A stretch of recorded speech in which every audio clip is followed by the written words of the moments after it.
There are monsters breathing in the dark all over the world. There are cases so barbaric, so profoundly unsettling, that they completely dominate the national headlines of their respective countries. They leave entire populations paralyzed with fear, locking their doors at night. Yet, if you live just one border over, you will never hear a single whisper about them. They remain entirely hidden, buried beneath thick, impenetrable walls of language barriers, localized journalism, and cultural disconnects. Today, we are tearing down those walls. We are jailbreaking for deeply disturbing, international stories of betrayal, madness, and unspeakable cruelty that the outside world was never meant to hear held. So, take a deep breath, turn down the lights, and let's step into the shadows, because human depravity, as you are about to discover, knows no borders. Tale 1. The bloody mathematics of the road. Our first descent into the dark takes us to the sweltering, kinetic streets of Hanoi, Vietnam. The date was September 13th, 2025. It began as a perfectly ordinary, sun-drenched Tuesday. The sprawling city was already vibrating with that quintessential, chaotic hum of daily Vietnamese life. A massive, mechanical river of scooters, motorbike scooters, delivery trucks, and commuters weaving through the early morning haze. The air was thick with the smell of exhaust and the promise of a new day. Submerged within that endless sea of metal was 15-year-old when Han. She was a high school student, riding a brand new electric motorbike. This bike wasn't just a vehicle.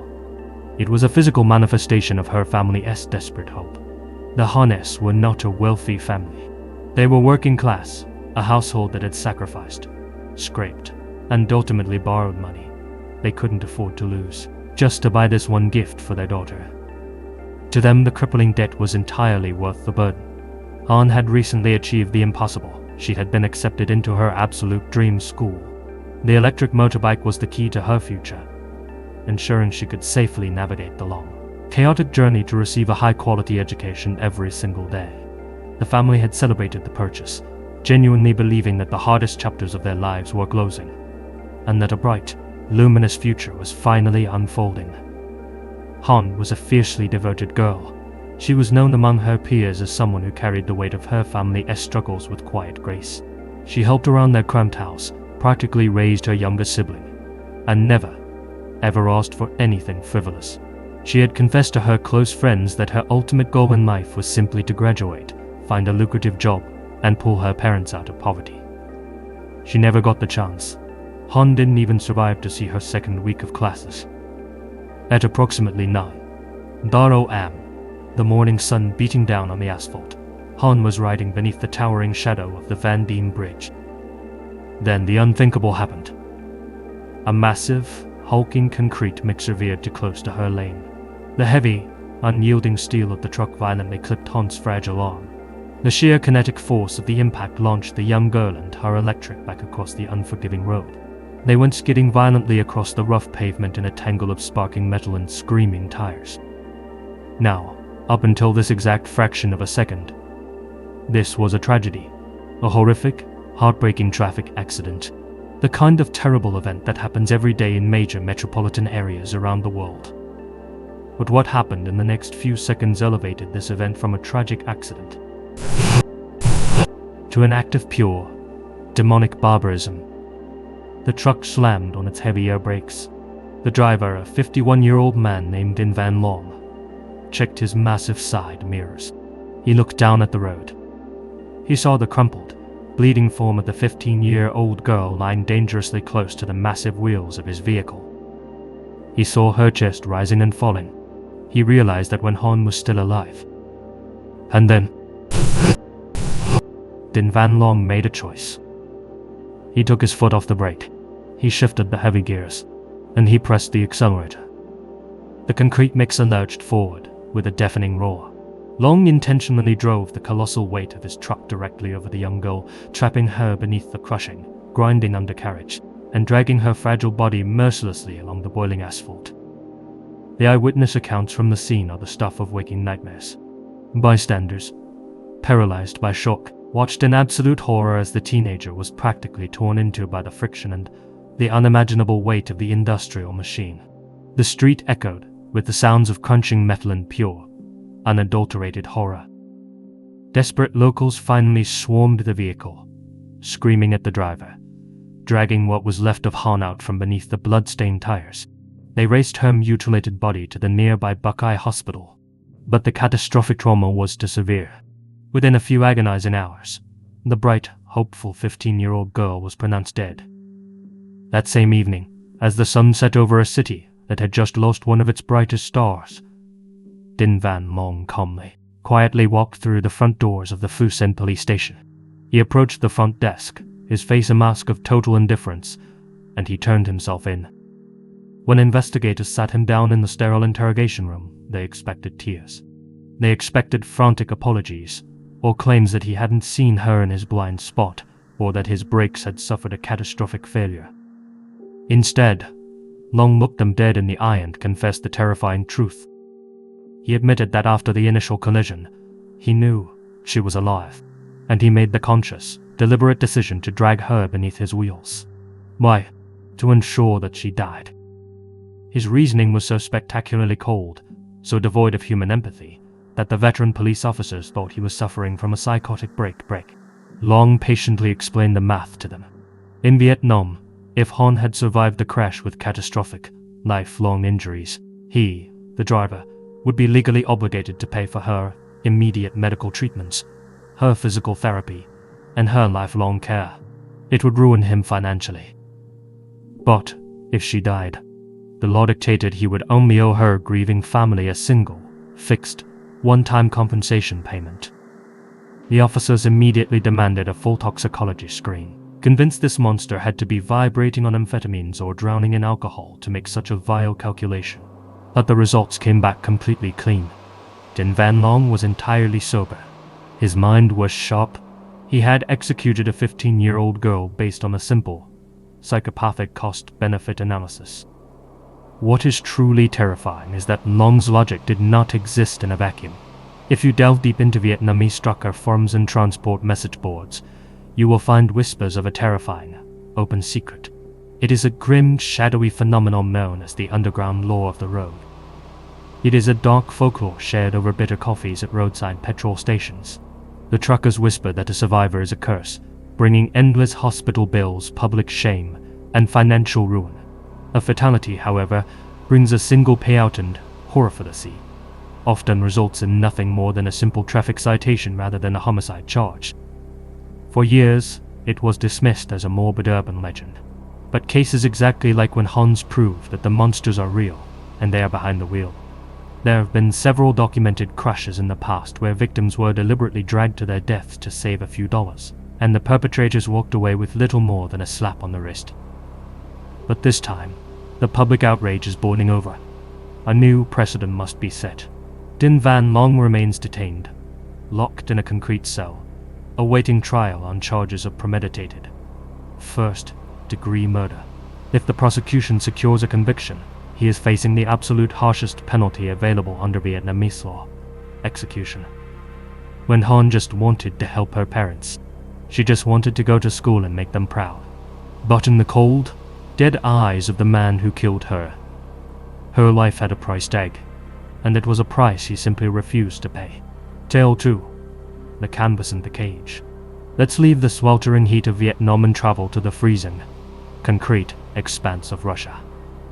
Anastasia Khmuzkaya was a girl who never had a fighting chance, yet she fought anyway. Born in the bleak, industrial city of Omsk in 1996, her life was defined by profound absence. Her father abandoned the family when she was just a child, vanishing into the snow. She was raised by a desperate, overworked mother. For years, the two of them lived essentially as transients, technically homeless, scraping together whatever rubles they could find just to split a single, lumpy mattress in a series of grimy hostels. When her mother eventually had to move across the country for grueling work, Anastasia, who affectionately went by the nickname Nasty A, was sent to live with her paternal grandmother. It was there, in that small, quiet apartment, that a spark was finally ignited. Herba Bushka saw something in the quiet, bruised girl. She saw an artist. She bought Nasty A cheap paints, encouraged her to draw out her feelings, and, in a highly controversial move, took the girl to get her very first tattoo when she was just 15 years old. That needle hitting her skin changed everything. Nasty Eye found her armor. She adopted a powerful, defiant mantra, "I am the canvas." She began transforming her trauma into art, turning her physical body into a walking portfolio. By the time she turned 18 and could legally consent to the needle, she was covered from the base of her neck to the tips of her toes in vibrant, aggressive ink, determined to claw her way out of grinding poverty. She enrolled in college, studying the bizarrely overlapping fields of computing and automotive mechanics. But Nasty Eye didn't just want to survive. She wanted to be seen. She wanted the world to look at the girl who had been discarded and realize she was beautiful. She came of age at the exact moment social media was making global fame an attainable reality. Adopting the online moniker Grishman, she began posting highly stylized photos of her tattoos, her extreme body modifications, and elaborate cosplay shoots. She was striking, provocative, and utterly unique, and the internet devoured it. Soon, Grishman was a brand. She amassed a fiercely loyal army of over 300,000 followers across TikTok, VK, and Instagram. But she was smart. She knew digital likes didn't pay the rent. She monetized her fame, selling physical art prints, booking lucrative tattoo appointments, and leveraging her college education to sell online courses in digital design and computing. Against all odds, the homeless girl from Omsk had built an empire. She earned enough to pack her bags and move to a chic, private flat in St. Petersburg, the artistic heartbeat of Russia. But in the digital age, relevance requires relentless consistency. To stay famous, you must feed the machine every single day. So, in early August of 2022, when the constant, daily barrage of Nasty A's photos and videos suddenly ground to a halt, people noticed. It wasn't that the account went entirely dark. Posts were still trickling out, but they felt off. They were recycled photos. Old content from months prior, presented as new. Her close friends, sensing a chilling shift in her behavior, began flooding her phone with frantic texts and private messages. The replies they received were chillingly detached. "I'm feeling sick," the messages read. "I don't want to talk right now. I'll be back soon." It used her vocabulary. It lacked her soul. Terrified that something terrible had happened, Nasty's loved ones contacted the St. Petersburg police on August 10th, begging for a welfare check. When uniformed officers arrived at her upscale apartment building and approached her front door, they didn't need to knock to know something was horribly wrong. Leaking out from the tiny gap beneath the door frame was a thick, sickly, unmistakable stench. The sweet, putrid smell of human decay. They breached the heavy door. The apartment was dead quiet. They followed the smell down the short hallway, pushing open the bathroom door. There, lying in the cold porcelain of the bathtub, was the decomposing body of Anastasia K. Chumovskaya. She had been brutally stabbed over a dozen times. Blood spatter in the bedroom indicated she had been butchered in her sleep, then violently dragged across the floor and unceremoniously dumped in the tub. She had been rotting in the stifling August heat for a full week. Who would want to slaughter a beloved internet iconic? A deranged stalker, an obsessed fan. The police didn't have to look far. Within 24 short hours, they kicked in the door of a cheap, nearby motel and slapped handcuffs on their prime suspect, Nasty A's 24-year-old husband, Dmitry Chernyshov. When they searched his pockets, they found Nasty A's glowing smartphone. The horrifying truth began to unravel. After plunging a knife into his wife over a dozen times, Dmitry didn't run. He didn't panic. He sat down on their blood-soaked bed, unlocked her phone, and seamlessly slipped into her digital skin. He masqueraded as a dead woman, replying to her concerned friends, posting old photos to maintain the illusion of life. He even went a step further into madness, aggressively pushing a sale of her online computing courses and selling off her prized possessions on digital marketplaces.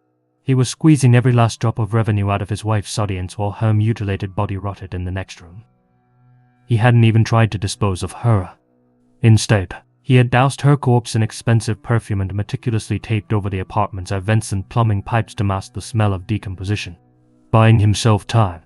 He even extended the lease on the flat. When interrogated, Dmitry offered a bizarre, twisted defense.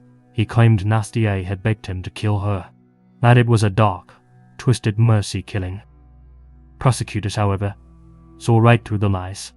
The motive was as old as time: extreme jealousy, toxic greed, and absolute control.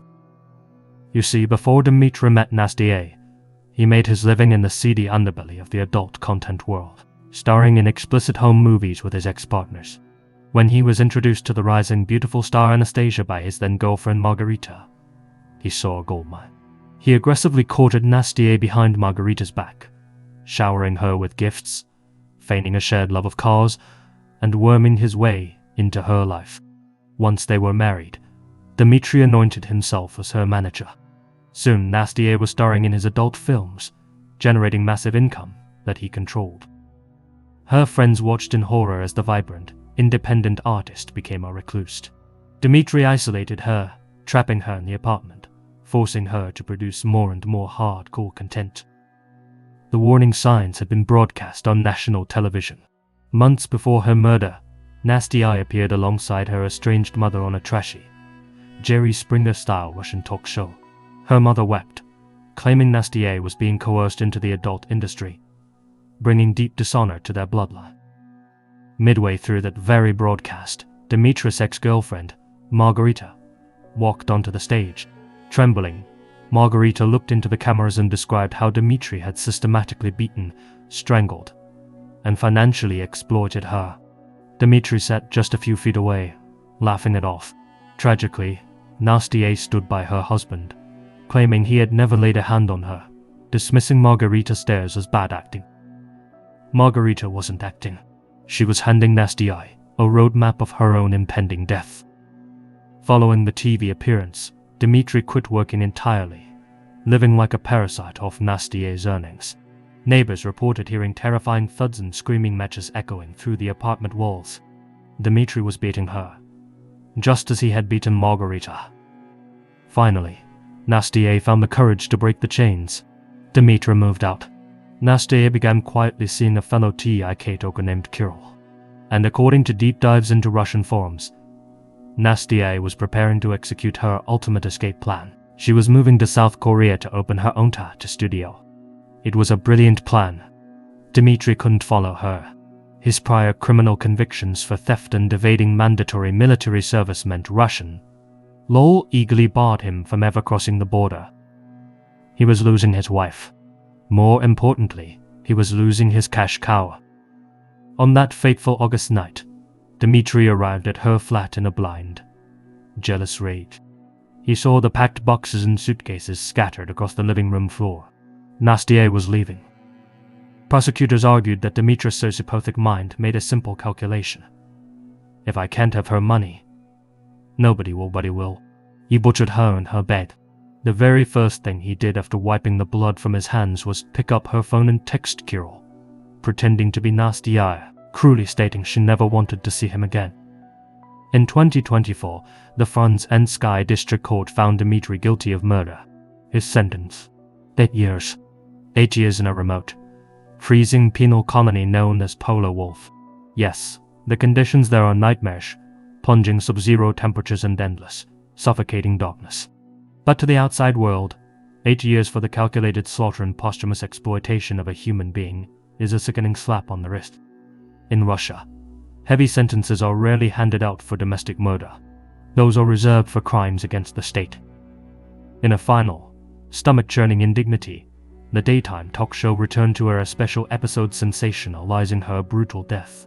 Guests openly mocked Nasty A, trivializing her murder because of her involvement in adult content, while the parasitic monster who killed her got off light. And Nasty's own mother. She allowed journalists to bring cameras into her daughter's funeral, in exchange for a hefty broadcasting fee. Even as she was lowered into the freezing earth, the people who were supposed to protect the canvas were still finding ways to sell it. Tale 3: The Devil's Pastries. From the freezing snows of Russia, we travel to the humid, vibrant highlands of northeastern Brazil. Garanhuns is a city known for its mild mountain climate, its sweeping vistas, and lively, colorful festivals that draw thousands of tourists. To an outsider walking its sun-baked streets, it feels traditional, safe, and deeply wholesome. But tucked away behind an unassuming, rusted metal door in a quiet residential neighborhood, a group of people were actively trying to save the world, and their method of salvation was human sacrifice. At the dark center of this nightmare was a man named Jose Beltran Igro Monte do Silveira. Let's call him Jorge.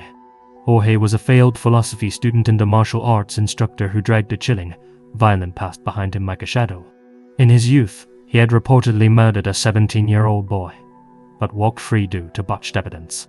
Later, he attempted to murder his own mother after robbing her of 80,000 reais. Somehow, this deeply disturbed man found love. In 1984, he married Isabel Cristina Pereira Silveira.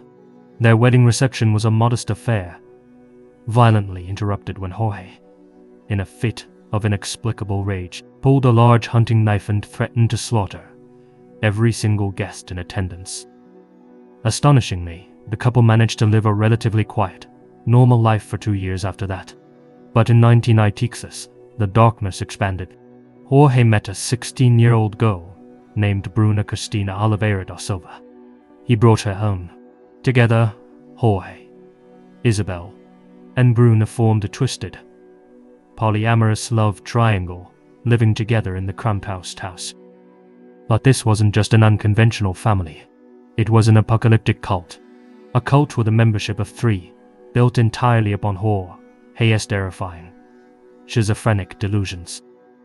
Jorge claimed that the heavens had opened up to him. He told his wives that he was in direct communication with an angel and a cherubim.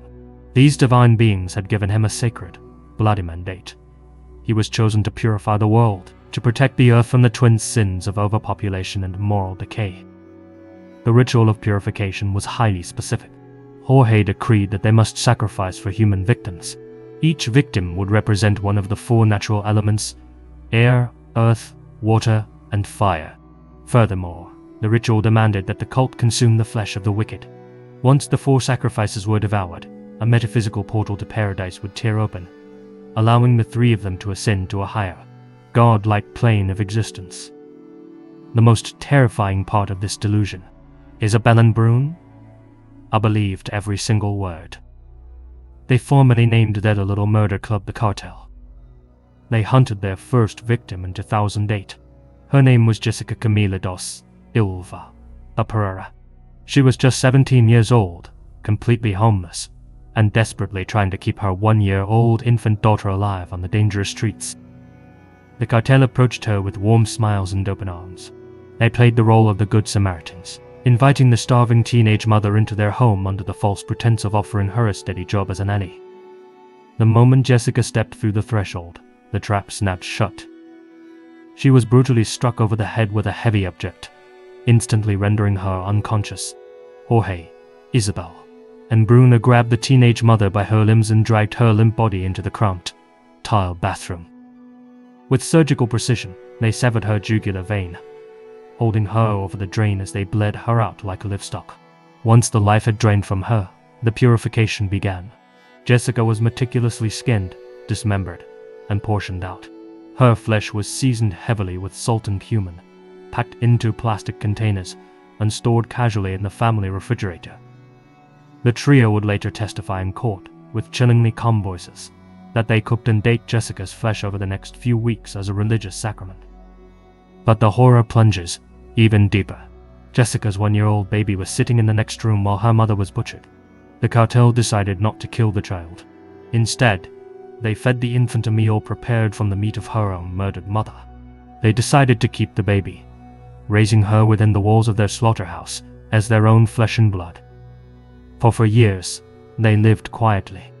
To the neighborhood, they were just an eccentric but harmless family who made a living selling hand-made empadas and cocks and has, traditional savory pastries, from a cart at the bustling local market. In February 2012, the hunger returned.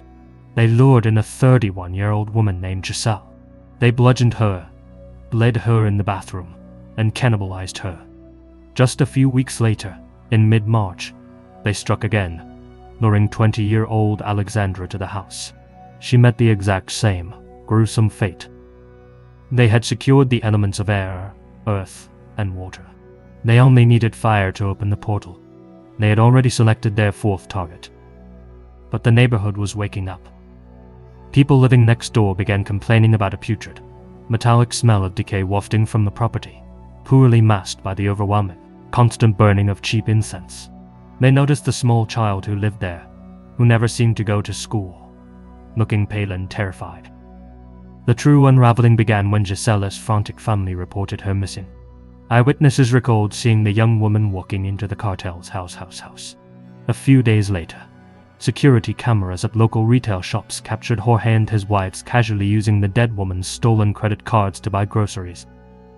On April 9th, 2012, the police raided the unassuming home. The moment officers breached the door, Jessica's child, who was now 5 years old, walked up to a uniformed officer, pointed a tiny finger at Jorge, and plainly stated that she had watched her father butcher two women in the bathroom. Detectives rushed to the small, overgrown backyard. Digging into the loose soil, they immediately uncovered the shallow graves containing the butchered, skeletal remains of Giselle and Alexandra. Jorge, Isabel, and Brune were slapped in irons and dragged out of the house. The next day, the horrified citizens of Garenhans formed a massive, furious mob. They descended on the property, smashing the windows, dousing the walls in gasoline, and burning the murder house to the ground. In the interrogation room, the trio didn't shed a single tear. They confessed to everything with a serene, terrifying calmness. They insisted they were doing God's work, purging the world of bad people. They even cryptically alluded to the existence of other victims buried elsewhere, women the police didn't even know were missing. But the detail that made the entire city of Garenhans physically violently ill was a statement released by the lead investigator. The police confirmed that the savory, salty pandas the group sold from their cart, the pastries that the local neighborhood absolutely loved and bought by the dozen, were frequently stuffed with the seasoned, preserved flesh of their victims. The trials were a media circus. In 2014, they were convicted for Jessica's murder. Over the years, through various trials and appeals, their sentences stacked up. Jorge was hit with over 71 years. His wives received similar sentences. Psychiatric evaluations officially diagnosed Jorge with severe schizophrenia. He was transferred to a maximum security psychiatric penitentiary, where, absurdly, he now serves as the prison's pastor and has published for books. He claims he is now a strict vegetarian. Jessica's daughter, against all conceivable odds, was rescued, despite enduring horrific bullying in her youth from children who cruelly called her a cannibal. She received intensive therapy and has grown into a healthy, well-adjusted young woman free from the nightmare of her infancy. But there is one final, terrifying postscript to this story. Years later, an internet sleuth on the subreddit Google Earth finds when digging. Using Google Street View, they located the exact coordinates of the empty lot where the cannibal house used to stand before the mob burned it down. Tale 4. The Cherry Blossom Ghost. Take a deep breath. Our final story brings us to the rural, desolate stretches of Taoyuan, Taiwan. The date was December 9th, 1998. The sun had already dipped below the horizon. It was just past 5:00 p.m., and the winter air was biting cold. A local farmer named Gu was walking his usual route home along the remote, isolated stretch of Feuden Road. It was a path surrounded by thick, dry brush, a place where the silence is usually only broken by the wind. But tonight the wind carried something else. Gu stopped in his tracks. Up ahead, shooting violently into the dark evening sky, was a towering pillar of orange flames, and carrying on the cold breeze was a horrific sensory combination, the sharp, chemical burn of gasoline, and the unmistakable, sickeningly sweet stench of roasting meat. At first, Gu's mind tried to protect him. It's just teenagers burning trash, he thought, but a deep, primal dread settled in his gut. He crept off the road, moving silently through the tall, dried grass, peering through the stalks toward the inferno. Standing in a tight circle around the roaring fire were 4 figures. Their faces were obscured by heavy winter caps and surgical masks. They spoke in hushed, frantic whispers constantly snapping their heads around, scanning the tree line with the paranoid energy of hunted prey. They did not belong out here. Panic seized the farmer, who backed away slowly, terrified that a snapped twig would draw their attention, then turned and sprinted blindly toward his farmhouse. Along the way, he crashed into his neighbor, who had also seen the flames and smelled the sickening smoke. Together, they locked Goo's front door and frantically dialed the local police substation. 30 agonizing minutes later, patrol cars kicked up dust as they arrived at the coordinates. By the time officers stepped out into the cold night, the four masked figures had vanished into the darkness. The fire was dying down, reduced to a pile of smoldering, blackened ash. The officers grabbed fire extinguishers and doused the remaining embers, choking on the thick, white smoke. As the smoke cleared, they approached the charred pile. It was a large, melted canvas sack, bulging with something incredibly heavy. An officer drew his knife and sliced the melted fabric open. Inside was the body of a young woman. The fire had been catastrophic. She was burned entirely beyond recognition. Her facial features were completely obliterated. Her clothing was mostly incinerated, leaving only the scorched remnants of a leopard print blouse, a ruined black skirt, and leather ankle boots. Glittering in the ash on her blackened fingers were 3 rings, two made of gold, one of amber. But it was the positioning of the body that made the veteran officer's blood run cold. Her hands had been violently bound across her chest with heavy wire, and tucked tightly into the crook of her burned arms was a second corpse. It was a large, black dog. It had been slaughtered and burned with her. In rural Taiwanese folklore, this isn't just cruelty. It is dark magic. The blood of a black dog is highly potent. Occultists believe that if you slaughter a black dog and douse a murder victim in its blood, it will permanently blind the victim's soul. It traps the spirit in the darkness, ensuring the ghost can never track down its killers and exact revenge. Forensic doctors worked tirelessly on the Jane Doe, but the fire had destroyed too much. They determined her cause of death was mechanical asphyxiation. She had been choked or strangled. They estimated she was 165 centimeters tall, slim, had perfect dental records, and possessed a distinct 5-centimeter scar on her left wrist. Crucially, the medical examiner confidently declared that the victim was a mature woman, somewhere between 25 and 30 years old. Detectives scoured the region's missing persons reports, searching for a woman in her late 20s. They found nothing. They plastered photographs of her jewelry across newspapers and television broadcasts. The phones remained silent, with no CCTV cameras on the remote dirt road, and the farmer unable to identify the masked figures. The trail went ice cold. The burned girl was quietly buried in the Shu Anglian cemetery beneath a cold, granite headstone that simply read, "Unidentified female, Feuden Road Section 4. For 21 years, she slept in the dirt without a name." Then, in May of 2019, the phone rang inside the Mialo police station. The desk's sergeant answered. On the other end of the line was the trembling, hyperventilating voice of a man.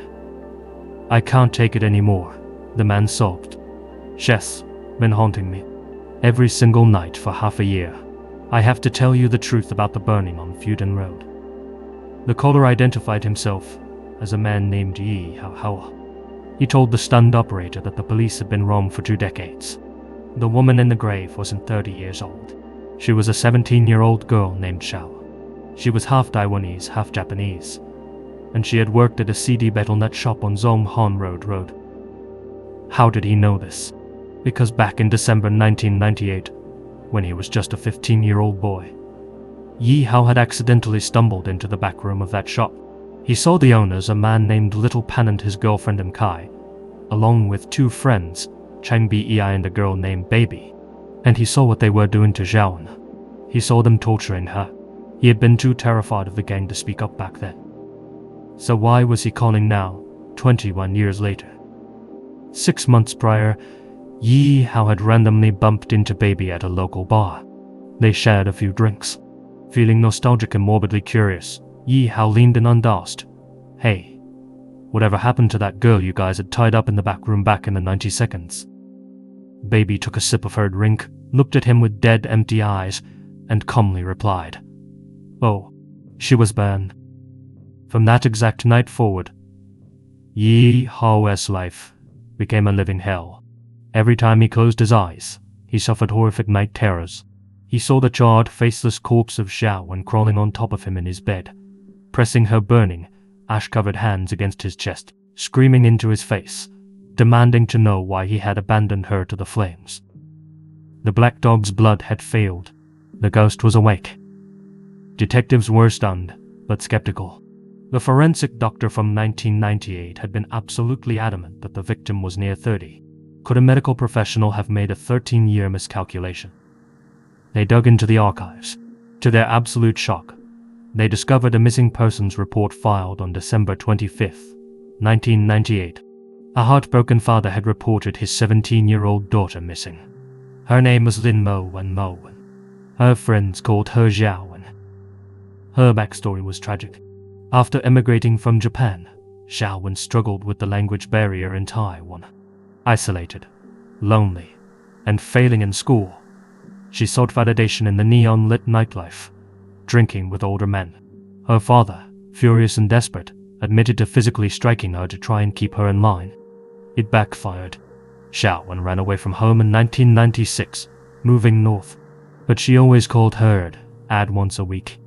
In December 1998, the calls abruptly stopped. The age, the height, the scar, the dual nationality, every single detail perfectly matched Yehoa's step.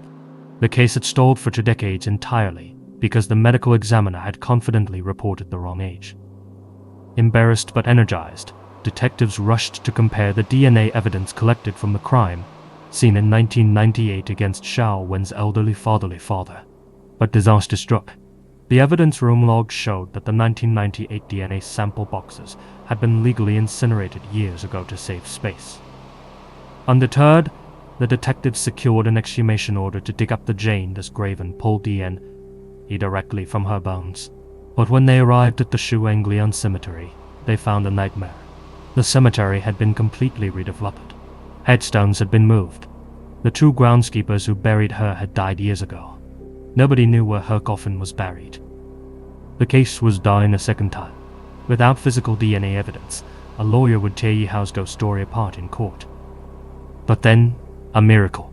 An archivist doing a desperate audit discovered a clerical error. A technician in 1999 had accidentally swapped the labels on the evidence boxes. The 1998 DNA samples hadn't been thrown in the incinerator. They were sitting on a dusty shelf in the 1999 section. They ran the swab. It was a 100% undeniable genetic match. Jane Doe was Xiao Wen. Police moved with terrifying speed. Chang Bi I had long since fled the country, vanishing overseas. But little Pan and Kai and Baby were still living in Taiwan, scattered across different districts, living quiet, boring lives with families of their own. 3 heavily armed SWAT units raided their homes simultaneously. They threw hoods over the suspects' heads, loaded them into unmarked vans, and drove them straight to the exact spot on Feudon Road section for where the fire had burned 21 years ago. They pulled them out of the vans into the cold air and the lead detective looked at the 3 middle-aged adults and asked, "Do you know whose ashes you are standing on?" He expected them to lawyer up. He expected them to scream and point fingers. Instead, the psychological weight of 2 decades of guilt instantly shattered them. All 3 suspects collapsed to their knees in the dirt, openly weeping, screaming apologies to the empty air, begging Xiao Wen's spirit for forgiveness. The horrific truth of those final 72 hours poured out. Xiao Wen, a desperate 15-year-old runaway, had wandered into their battle nut shop looking for work. Little Pan, the aggressive, amphetamine-addicted ringleader, hired her as a battle nut beauty, dressing the underage girl in scantily clad clothing to sell tobacco and snacks to truckers through a plexiglass window.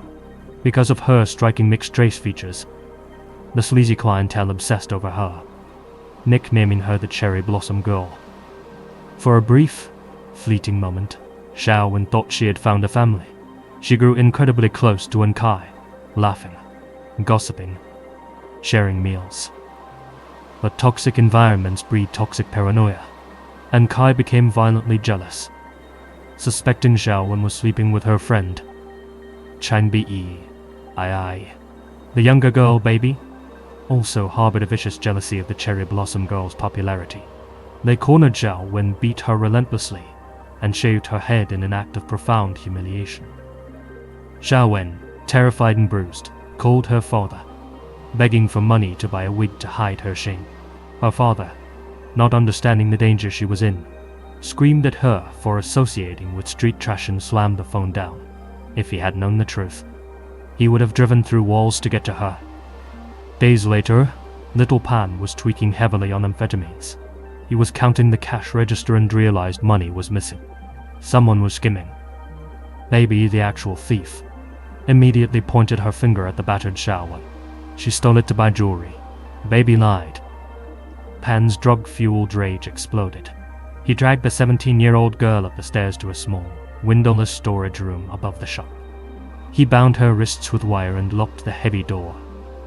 For 72 agonizing hours, that room became a torture chamber. Pan declared to the group that Xiao Wen was their official punching bag. Whenever anyone was stressed, they would walk upstairs, unlock the door, and beat the chained girl with fists, boots, and baseball bats. They denied her water. They took a rusted machete and sliced deep ribbons into her thighs and face, trying to force a confession for a crime she didn't commit. By the third day, Xiao Wen was dying from the trauma. Pan's paranoia spiked. He was actively serving in the military. If Xiao Wen survived and went to the police, the military tribunal would lock him away forever, ever. He made the call. She had to die. Just as they were finalizing the execution plan, the 15-year-old boy, Yi Hao, stumbled up the stairs.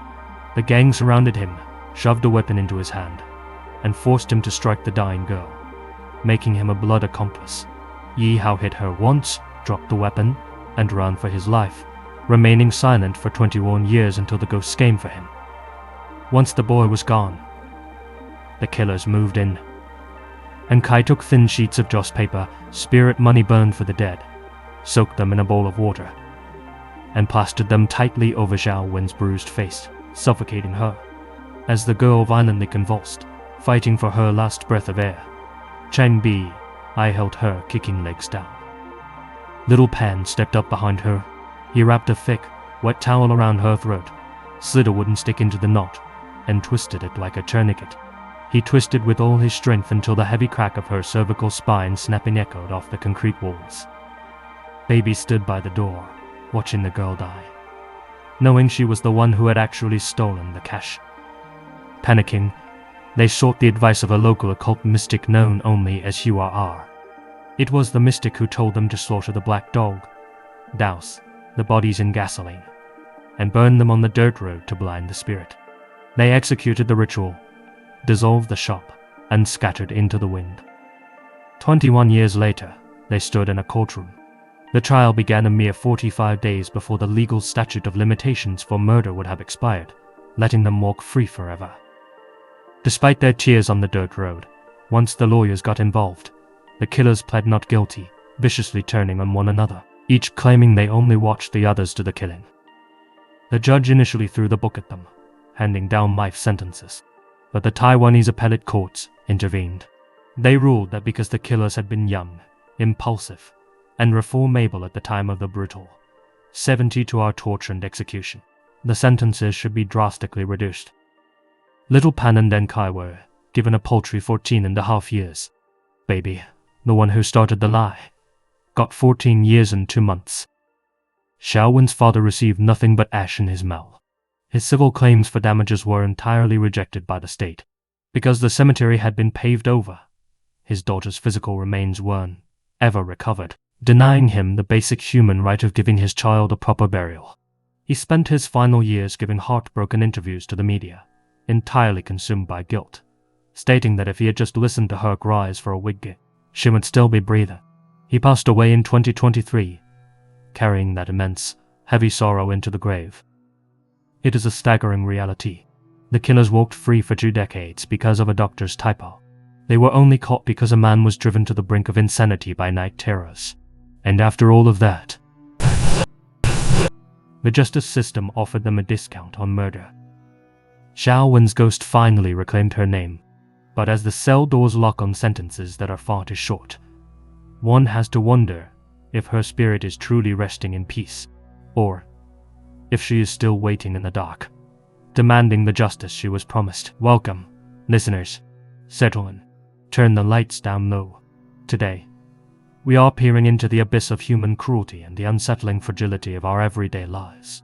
These are stories of ordinary moments, a morning routine, a solitary hike, a workday appointment, a weekend getaway that inexplicably shattered, descending into nightmares from which there was no waking up.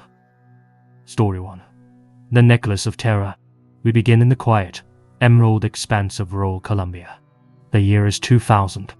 Far from the bustling city centers and the corridors of power, 53-year-old Elvia Cortez lived a life defined by dirt, sweat, and calloused hands.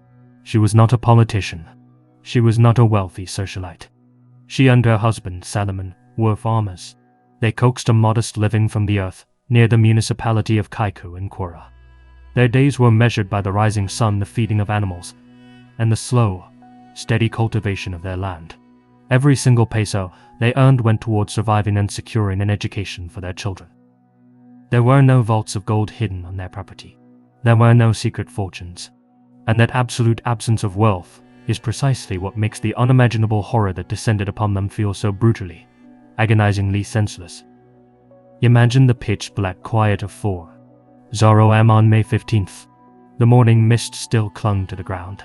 Inside the modest farmhouse, Elvia and Salomon were asleep. Outside, the darkness was moving. For men, their faces obscured by masks and their bodies clad entirely in black, crept onto the property. They moved with a chilling, calculated precision.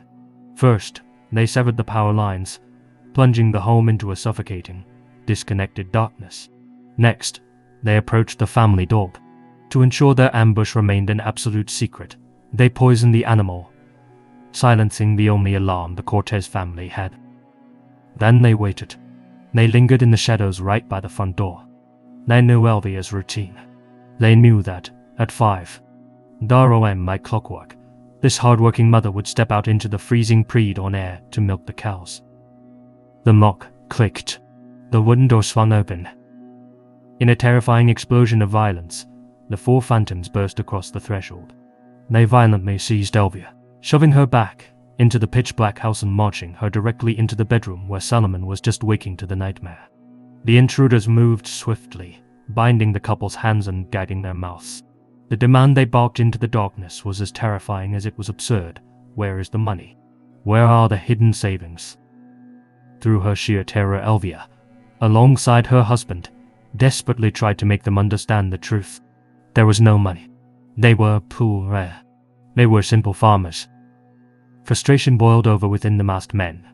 Realizing they were not going to get a quick payout, they dragged Elvia to a chair and forced her down. What they produced next would forever stain the history of Colombia. It was a heavy, rigid, homemade contraption. With cold, mechanical precision, they fastened it around Elvia's neck. It weighed a staggering 12 pounds. The cold metal and thick plastic pressed tightly against her throat, restricting her movement, fitting snugly like a barbaric medical brace. Before the men vanished back into the mist, they left a single cassette tape on a nearby surface. When the intruders were finally gone, the trembling couple managed to press play on the tape deck. A chillingly calm nasal voice echoed through the small, violated bedroom. "Please pay attention, Mrs. Cortez. The necklace you're wearing is a bomb." The voice on the tape was telling the horrific truth. Clamped around Elvia's throat were 4 thick PVC tubes packed tightly with roughly 2 kilograms of dynamite. It was masterfully engineered to lock in place. It could not be slipped over her head. The eloquent, methodical voice on the tape laid out the rules of this sick game. Elvia and Salomon had until exactly 3:00 p.m. that afternoon to procure 15 million pesos, roughly $7,500 at the time. A fortune they simply did not possess. If they gathered the ransom, the men promised to return and dismantle the device. If they failed, or if the clock struck 3:00 p.m., the collar would detonate. And there was a final, sickening caveat. If they dared to contact the authorities, the extortionists promised they would hunt down and slaughter the couple's children. The voice politely thanked them for their attention, signing off with an ominous, phantom moniker, Tala Kaniko. Elvia and Salomon were trapped in a psychological torture chamber. Do they try to quietly raise an impossible sum of money, trusting the word of masked monsters? Or do they seek help, risking the bomb's detonation and the lives of their children? The weight of the bomb pressed against Elvia's collarbone, a constant, physical reminder of her impending death. Ultimately, the choice was made to fight for life. Elvia reached out to her sister Maria, who immediately contacted the authorities. The police response was a mixture of desperation and self-preservation. When informed of the walking explosive, the police demanded Elvia be moved to a remote location to avoid civilian casualties. Yet, terrified that the collar might explode inside their own patrol car, they callously ordered a local taxi driver from Kaiku and Quera to transport this human-time bomb to a desolate stretch of road. By the time authorities cordoned off the remote area, the morning sun was rising, casting long shadows over a surreal, agonizing spectacle. Family members, morbidly curious locals, and eventually, news crews formed a perimeter, watching the woman sitting quietly on the roadside with a 12-pound guillotine around her neck. At 8:00 a.m., the bomb technicians arrived. What they found shattered any hope of a quick resolution. This was not a simple fusion powder device. It was a masterpiece of lethal engineering. The collar contained a syringe filled with highly corrosive acid, 6 batteries to power the circuits, a light-sensitive photocell designed to trigger if the casing was opened, an electronic control unit, multiple mechanical triggers, and chambers packed with what was believed to be RDX, a military-grade explosive. One wrong snip, one sudden jolt, one drop in voltage, and the triggers would engage. To make the nightmare worse, the bomb squad was entirely out of their depth. This was the first recorded collar bomb case in Colombian history. There was no manual for this. Stepping into the valley of the shadow of death was a 28-year-old technician named Jero Lopez. Jero was a newly minted father, a man with his whole life ahead of him, yet he did not hesitate. He approached Elvia with a calm, reassuring demeanor. He carefully administered sedatives, knowing that a single panic-induced twitch from Elvia could end both their lives in a flash of fire. As Jero began the agonizingly slow process of dismantling the device, the sun beat down on them. Fellow officers carefully poured cool water over the metal and plastic components, terrified that the rising ambient heat might trigger the volatile chemicals inside. Through it all, Elvia Cortez was a pillar of unimaginable grace. Despite the sedative, she remained lucid, sitting statue still. At one point, trying to comfort her sobbing sister Maria, she gently suggested that perhaps the bomb was just a fake, but the sheer confusion of the situation weighed heavily on her mind. She kept whispering one heartbreaking question into the humid air. Why would anyone do this to me? For hours, the tension was suffocating. Jero worked with surgical precision, millimeters from death. He was forced to improvise, borrowing a bandsaw from nearby workers. At one horrifying juncture, he had to heat the blade of a simple penknife over an open candle flame, just to melt through the thick plastic tubing without triggering the vibration sensors. By 10:00 a.m., miracles seemed possible. Reports murmured through the anxious crowd that Jero had successfully removed sections of the collar. A wave of cautious optimism rippled through the onlookers. The nightmare seemed to be receding. "Don't worry, ma'am," Jero softly told Elvia, his face inches from the explosives. "We'll get through this. Then we'll have lunch together." By midday, Elvia's physical exhaustion was absolute. She had sat practically motionless for over 7 hours, her body screaming in cramped agony. Jero announced a massive victory. He believed he had dismantled 70% of the device and neutralized a highly dangerous chemical trigger. Commander Fabio Roa, the man overseeing this tense operation, felt a surge of triumph. Believing the worst was behind them, he walked past the yellow tape, approached the exhausted, terrified farmer, and tenderly kissed her on the cheek. He then turned his back to Elvia, walking toward the press in the crowd of onlookers to deliver the good news. He projected his voice, confidently stating that the ordeal would be over within the hour. He was tragically correct. Exactly 10 seconds after those words left his mouth, the world tore itself apart. A deafening, earth-shattering roar ripped through the countryside. Commandero Witterel, where Elvia and Jero had just been. A thick, violent ball of grey and black smoke hung suspended in the air. The shockwave knocked people to the dirt. When the smoke slowly drifted away, the true horror was revealed. Elvia Cortez's head and shoulders were completely gone, utterly vaporized by the blast. Her suffering was over, ending in absolute obliteration. A few feet away lay the hero, Jero Lopez. He was gravely, catastrophically injured, his left arm completely severed by the explosion. Medics rushed to his broken body. He was airlifted to a hospital in Bogotá, fighting for the life he wanted to share with his new child. But the trauma was too profound. Jero's heart stopped at 2:00 p.m. that afternoon. The blast wave also caught several other technicians, including one who lost 3 fingers to the shrapnel. The rescue had collapsed into a blood-soaked catastrophe. Colombia, a nation no stranger to the violence of kidnappings and cartels, was entirely paralyzed by the sheer, intimate brutality of the necklace of terror. It was a crime so personal, so invasive, that it demanded an explanation. Who was Tolake Nico? Was it the FARC guerrillas? Investigators scoured the area. The FARC theory quickly evaporated. Eventually, they zeroed in on a man named Jose Miguel Suarez. He was a local who had done odd jobs around the Cortez property. He knew when Elvia woke up. He knew when she went to the bar. Furthermore, Suarez had a dark history with explosives, having worked in mining operations where dynamite was a daily tool. Prosecutors linked Suarez to a low-level extortion gang known as Los Caños. He was arrested, convicted, and locked away in a concrete cell for 32 years. Yet, the 3 masked shadows who held Elvia down weren't ever found. The identity of the voice on the tape, the man who called himself Tolake Nico, remains a ghost story. The official police narrative states that Suarez and his crew were just greedy, incredibly stupid men who overestimated the Cortez family's wealth, resulting into innocent people being blown to pieces over a baseless rumor. But there is a darker theory, a theory that Elvia's own family holds close to their hearts. Building a device of that terrifying complexity requires intense dedication, funding, and hatred, far too much effort for a measly $7,500 ransom. Before the bomb went off, while she was sitting on that lonely stretch of road, Elvia had whispered a secret to her sister. She said she recognized one of the voices beneath the black masks. She believed it was the son of her neighbor. The Cortez family and this neighboring household were locked in a bitter, venomous feud over land boundaries and farming rights. Just 1 month prior to this morning of terror, Elvia had been violently attacked at a local market by a knife-wielding assailant.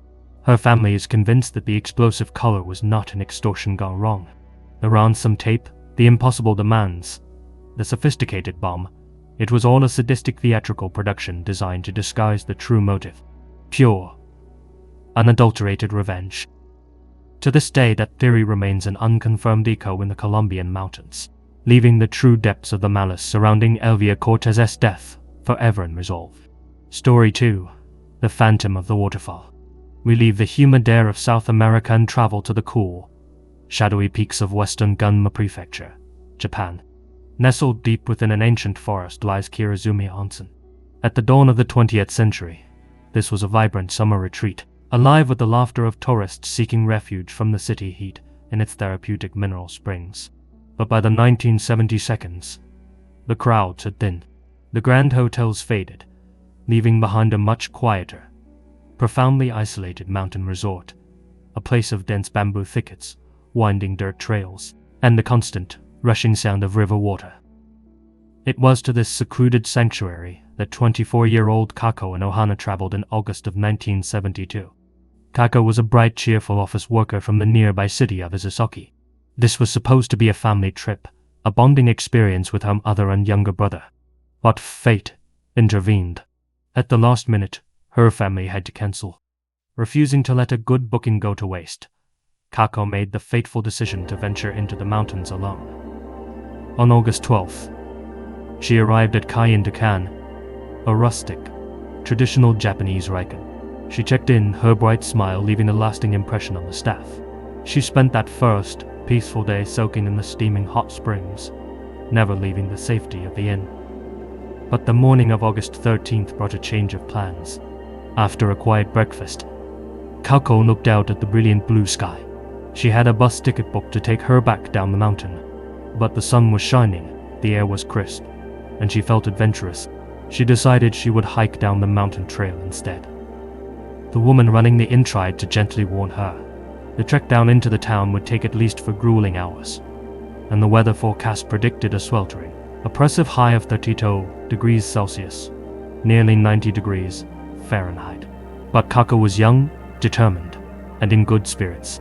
Dressed in a dark blue sleeveless blouse, a crisp white miniskirt, and white athletic trainers, she waved goodbye and stepped onto the forest path. As she descended through the trees, the heat began to rise. Several people passed her on the trail. Most critically, at exactly 2:10 p.m., a family driving their car carefully down the mountain road spotted her. They saw a lone woman in a white skirt walking under the blistering sun. Recognizing that she was miles from civilization, they pulled over and kindly offered her a ride. Kako, perhaps valuing her independence or simply wanting to finish what she started, smiled and politely declined. The car drove away, the crunch of its tires fading into the ambient noise of the forest. That was the last time anyone definitively saw Kako Inohana alive. When evening fell and Kako did not return home to Uzusaki, panic set in. Her parents, gripped by a sickening intuition, immediately contacted the police and rushed up the mountain to the resort. Word spread, and a search party of at least 10 loyal neighbors joined them, scouring the dark, treacherous trails with flashlights. For 3 agonizing days, they searched. Then, on the evening of August 16th, the search party was combing an area just south of the Kirazumi Dam.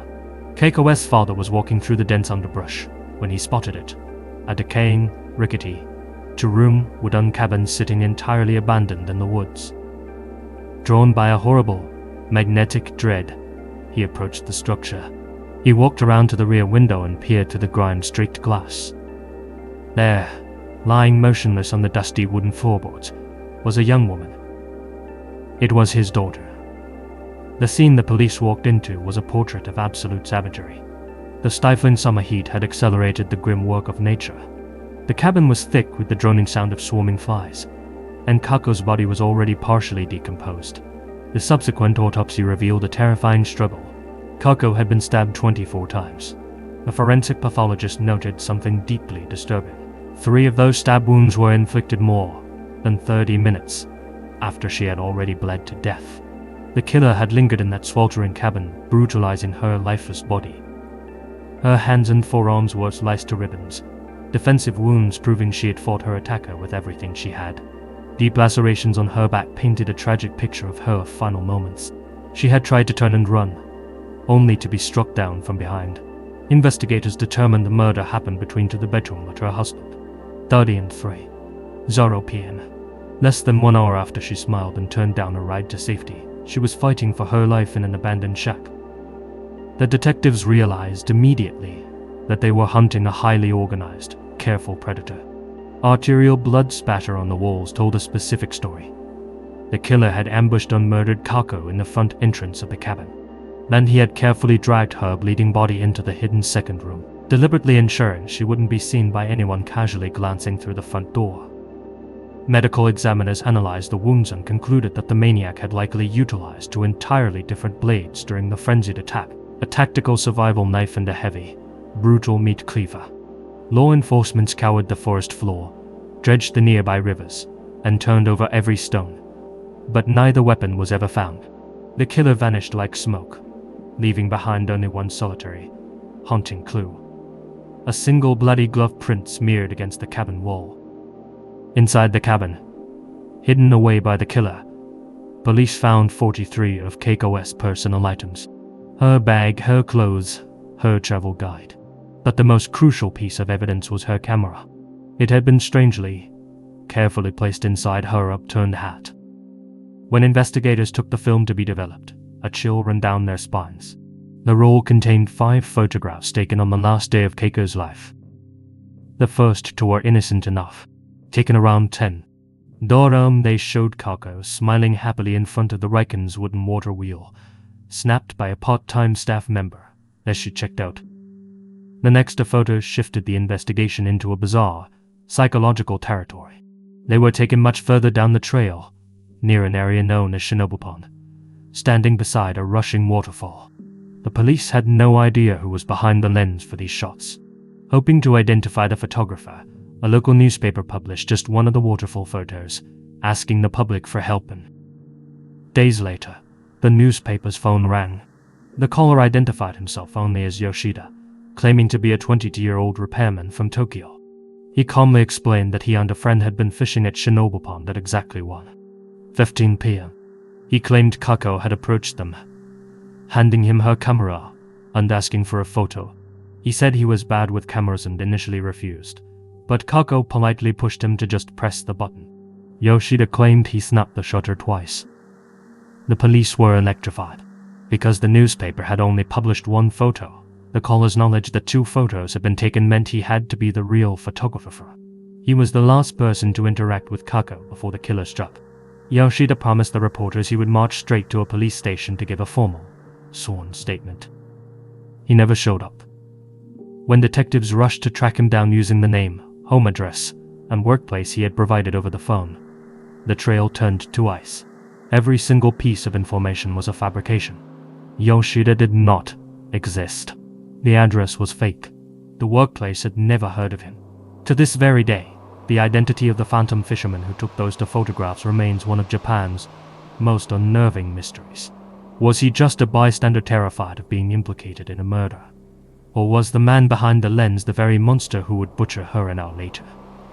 But it is the 5th and final photograph that haunts this case the most. Taken near the Kondo waterfall. This image has never been officially released to the public, heavily guarded in police files. But those who have seen it describe a scene that makes the blood run cold. In this final frame, Kako is standing alone against a backdrop of dense, dark vegetation. Gone is the cheerful smile from the morning. Her posture is rigid. Her shoulders are tense. Her facial expression is described as unusually serious, blank, and fearful. The image has achieved a dark, mythological status in Japan, referred to simply as the spirit photo. According to a family friend who was shown the belongings by the police, it was eerie. She was standing there blankly in a bamboo thicket. From halfway down her legs, there was something like white smoke or a cloud, and the lower part of her was cut off. Her expression had no life in it. She looked like an empty shell. Investigators believe this photograph was taken mere minutes before the attack began. Who was holding the camera? Why did Kako look so terrified of the person behind the lens? The police force threw everything at the case. They formed a massive special task force. They interrogated over 2,000 people who were in the mountains that weekend: hikers, dam workers, hotel staff, known criminals. They cleared 380 of Kako's friends and acquaintances. As the years dragged on and desperation set in, they even resorted to bringing in alleged psychics to divine clues from the ether. Predictably, the charlatans only sought media attention, acting possessed and wasting precious investigative time. In 1987, exactly 15 years after Keiko bled to death on that dusty cabin floor, the Japanese statute of limitations for murder expired. The hourglass ran out. Today, the horrific slaughter of Kako in Ohana remains officially, permanently unsolved. Even if the man who left that bloody glove print walked into a police station tomorrow and confessed, he would walk right back out, entirely free from the grasp of justice. Story 3. The Appointment with Mr. Kipper. The year is 1986. We cross the globe to the bustling, fast-paced streets of Fulham, West London. Here we find 25-year-old Susie Lemple. Born in 1961, Susie was the kind of person who seemed to absorb the energy of the city. Her 3 siblings described her as fiercely independent, sociable, and blessed with a vibrant sense of adventure. She loved traveling, she played sports, and she maintained the kind of dizzyingly busy social calendar typical of an attractive woman in her 20s.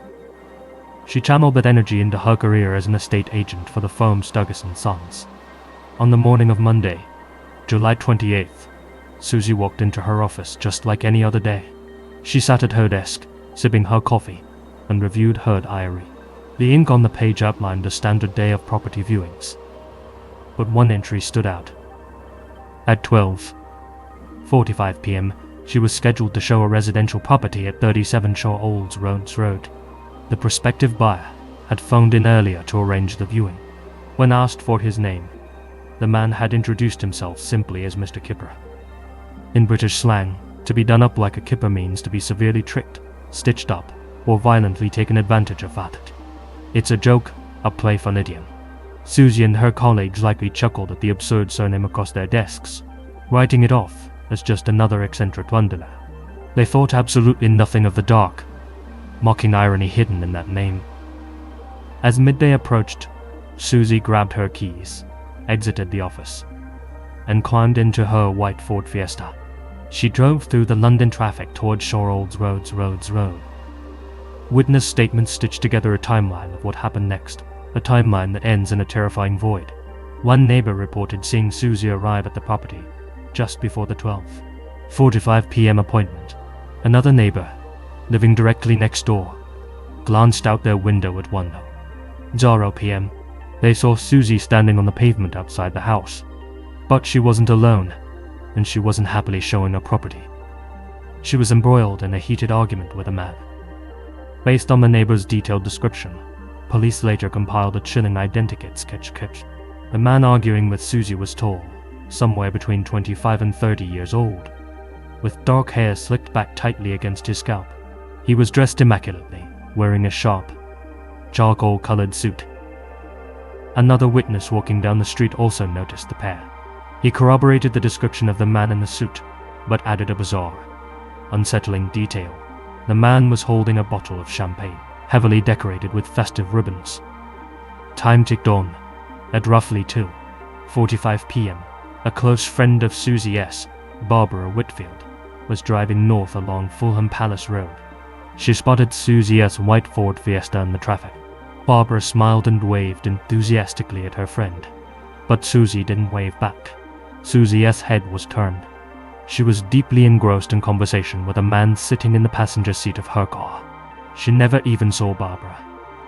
Back at the Sturgis & Sons office, the afternoon wore on. Initially, when Susie didn't return by 3:00 p.m., her colleagues assumed the viewing was just running long, perhaps transitioning into a lengthy negotiation over paperwork. But as 4:00 p.m. arrived with no phone call, a knot of dread began to form in their stomachs. At 4:30 p.m., a few co-workers drove out to 37 Shore Olds Road. The house was dead quiet. It was completely empty. By 5:30 p.m., the police were notified. A young woman had vanished into thin air in broad daylight.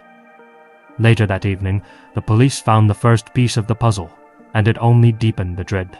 Susie S.'s white Ford Fiesta was found abandoned on Stevenage Road, about a mile from the property.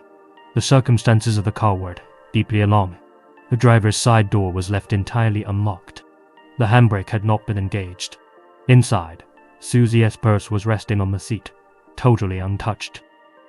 Most disturbingly, the driver's seat had been pushed far back on its tracks, much further back than the petite Susie would have ever needed to reach the pedals. Someone tall had driven that car last.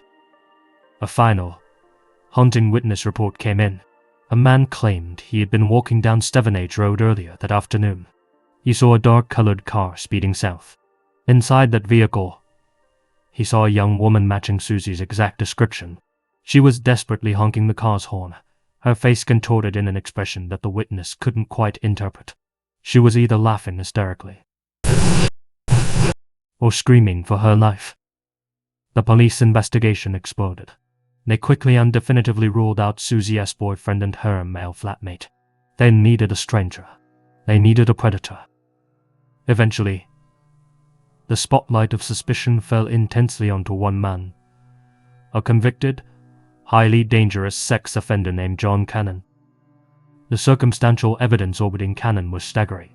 In the months immediately prior to Susie S.'s disappearance, Cannon had been granted day release from a prison hostel. He would wander the streets during the day and return to his bunk at night. Fellow inmates later testified to police that Cannon had been bragging about a beautiful girl he had recently met at a local wine bar. He told the inmates her name was Susu. The coincidences kept piling up. Susie S. co-workers recalled that just days before she vanished, a mysterious, unnamed admirer had delivered a bouquet of deep red roses to the estate agency. John Cannon's psychological profile highlighted a specific, romanticized quirk. He routinely sent red roses to the women he stalked. Furthermore, Cannon had been officially released from prison a mere 3 days before the appointment at Shore Roads Road. He was known to be prowling the Fulham area.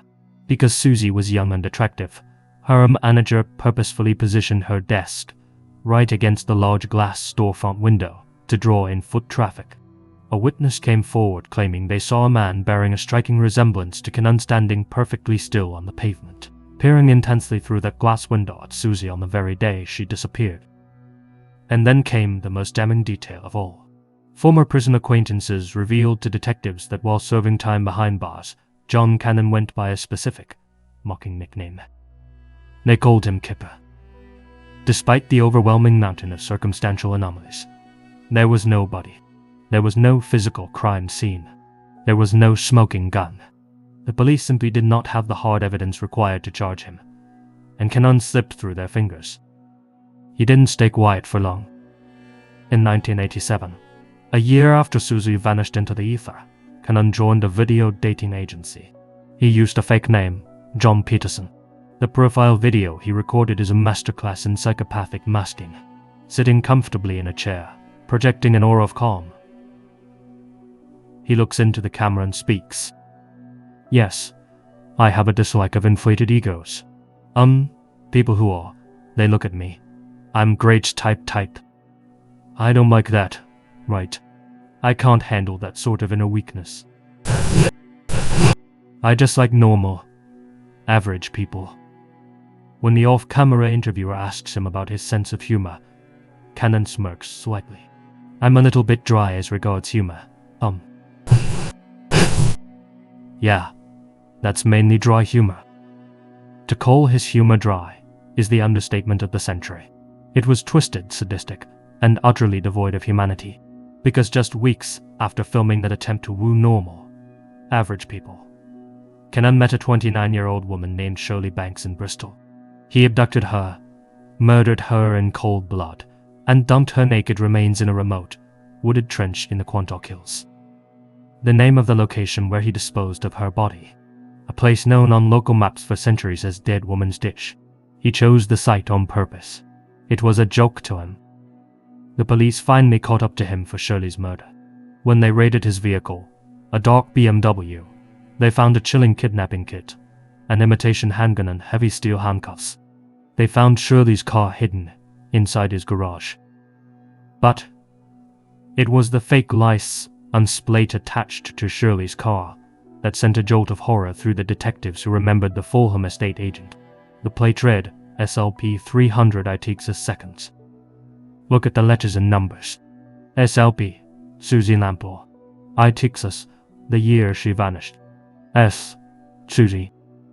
Was this another one of his dry, psychopathic jokes? A trophy hidden in plain sight?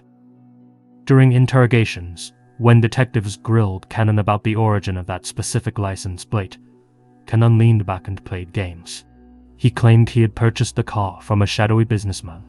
He leaned in and whispered to the police that this mysterious businessman was surely the one responsible for killing Susie Lamplugh, Shirley Banks, and another missing woman, and that this businessman was now in a great deal of trouble. The other woman he so casually mentioned was likely Simra Gould, a 27-year-old who vanished from Bournemouth in 1996. John Cannon was ultimately convicted of the brutal murder of Shirley Banks and handed a life sentence. Safely locked in a cage, he would occasionally taunt investigators, vaguely hinting that there were one or two things he had done that he was never caught for. Years later, forensic technology advanced enough to recover a microscopic trace of DNA, belonging to Susie Lamplugh from inside Cannon's old vehicle. Yet, the Crown Prosecution Service ruled the evidence was still insufficient for a murder trial. He was never formally charged with ending Susie's life. The lead detective on the case stated unequivocally that Cannon was absolutely the man who took her husband, but Cannon took his secrets to the grave, being an absolute control freak until his dying breath. He ignored his own family's pleas to reveal where he buried her. He died behind bars on November 6, 2024, leaving the Lamplugh family with an agonizing, eternal question mark.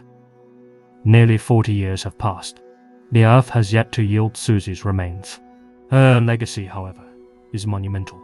In their grief, her parents founded the Susie Lamplaw Trust, fundamentally changing the landscape of personal safety and workplace violence laws in the UK. But beneath the massive legal legacy, beneath the sensational true crime headlines and the chilling composite sketches, lies a devastatingly simple truth. Before she was an unsolved mystery, Susie was just a daughter. She was just a sister. There is a photograph taken shortly before she disappeared. It's the kind of casual snapshot moment that happens in every family. It shows Susie standing shoulder to shoulder with her 3 siblings. They are throwing their heads back laughing, their faces illuminated with pure joy. They are entirely oblivious to the monster waiting just around the corner, entirely unaware that this flash of the camera would be the last time they would ever be captured together as a whole family. Story 4. The Alibi in the Flash. For our final story, we move forward in time to the summer of 2017, to the rugged, windswept coastline of Northumberland, England. This is a story about the masks people wear, the darkness that can lurk behind a smile, and the terrifying speed at which loyalty can mutate into lethal violence. Richard Spotty's Wood, known to everyone on the street simply as Spotty, was a man who lived a double life. On the surface, he was a legitimate businessman who owned a local garage. Below the surface, he was deeply entrenched in the criminal underworld, running a highly lucrative, large-scale cannabis farming operation. Working beneath him was 24-year-old Darren Bonner. To his friends, Darren was zippy. He was young, impressionable, and entirely dependent on his boss.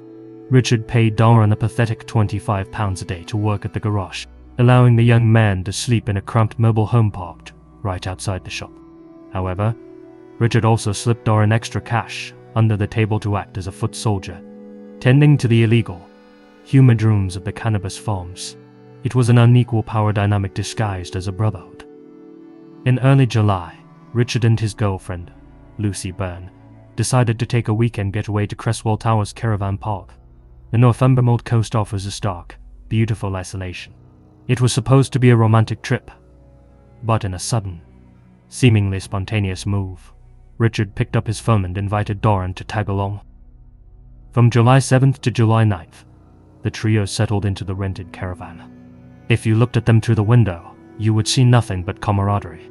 They drank heavily, they socialized, they walked the scenic coastline. They were the picture of a relaxing British holiday. At 1. Darrow on July 10th, the atmosphere inside the caravan was seemingly at its peak. Richard's visiting family members had packed up and driven home, leaving just Richard, Lucy, and Darren alone. In the early hours of the morning, squeezed together in the small living space, they threw their arms around each other and took a selfie. The photograph shows 3 people pressing their faces together, flashing bright, unbothered smiles at the lens. They look like best friends. They look like they don't have a single care in the entire world. But the truth is, a clock was ticking down its final hours. 7 hours later, at just past 8, Darrow M., the pale morning sun was shining over the coastal path. An early morning walker, enjoying the crisp sea air, was strolling near a low stone wall when he stopped in his tracks. He heard a strange rhythmic, wet sound rising from the earth. He described it as a loud, ragged snoring noise. A cold sweat broke out on his neck. He immediately dialed the emergency services. Police officers arrived and began searching the dense brush behind the wall. What they found hidden in the dirt was an image of pure barbarity. Lying at the bottom of a freshly dug, open grave was Darren Bonner. He was curled tightly into the fetal position, completely naked. He was violently shivering, his body racked by hypothermia, clinging to the absolute edge of consciousness. His torso was a canvas of deep purple and black bruises, scored with long, vicious red marks. But the most horrifying injury was wrapped around his throat, a massive, dark red ligature mark, indicating he had been choked with terrifying forceps. Paramedics rushed him to the hospital, launching a desperate medical battle to save his life. The doctors assessed the catastrophic damage. The prolonged strangulation had starved Darren's brain of oxygen for far too long, causing irreversible, massive neurological damage. The severe beating, combined with hours of exposure naked in the cold, wet earth, had pushed his body past the point of return. Darren clung to life for an agonizing 16 days in the intensive care unit. The nurses, moved by his sheer, stubborn will to survive against impossible odds, began calling him Lionheart. But the damage was simply too profound. Darren's heart gave out. The police investigation was swift. Detectives traced Darren's last known movements directly back to the holiday weekend with Richard and Lucy. 3 days after pulling Darren from the earth, officers moved to arrest the couple in South Tyneside. Richard's spot is what saw the blue lights in his rear-view mirror and slammed his foot on the accelerator. He led police on a reckless, high-speed pursuit through the streets, desperately trying to outrun the consequences of his actions. When his vehicle could go no further, he abandoned it, sprinting into the underbrush on foot. He was a coward running from the ghost of the man he buried. A police dog quickly tracked his scent, and officers dragged him out of a bush, covered in dirt and thoroughly trapped. In the interrogation room, Richard attempted to play the victim. He leaned across the metal table and spun a web of arrogant lies. He claimed that he and Darren were thick as thieves. He insisted the entire weekend was a massive laugh, pointing to that one. Zorro himself is concrete proof of their unbreakable bond. According to Richard, Darren had simply drunkenly wandered off into the dark night, and Richard had woken up completely ignorant of his friend's tragic fate. He acted deeply, profoundly offended that the detectives would even dare to look at him as a suspect. The detectives let him talk. Then, they started presenting the evidence. Realizing his first story was collapsing, Richard frantically pivoted to a new, elaborate fiction. He claimed that Darren was secretly dealing in stolen firearms. According to Richard, Darren had smuggled a sawn-off shotgun into the caravan park and demanded to go out into the woods in the middle of the night to bury it. Richard, just trying to be a good friend, tagged along. But while they were digging the hole, Darren allegedly snapped, becoming violently unhinged. Richard claimed he only defended himself, accidentally striking Darren, knocking him unconscious, and watching him tumble into the hole. When a detective flatly asked him why, if it was an accident, he stripped Darren completely naked, Richard offered a pathetic excuse. I panicked. When asked to produce the mysterious shotgun to verify his story, Richard claimed he took it back to his garage, but some unknown thief had conveniently stolen it.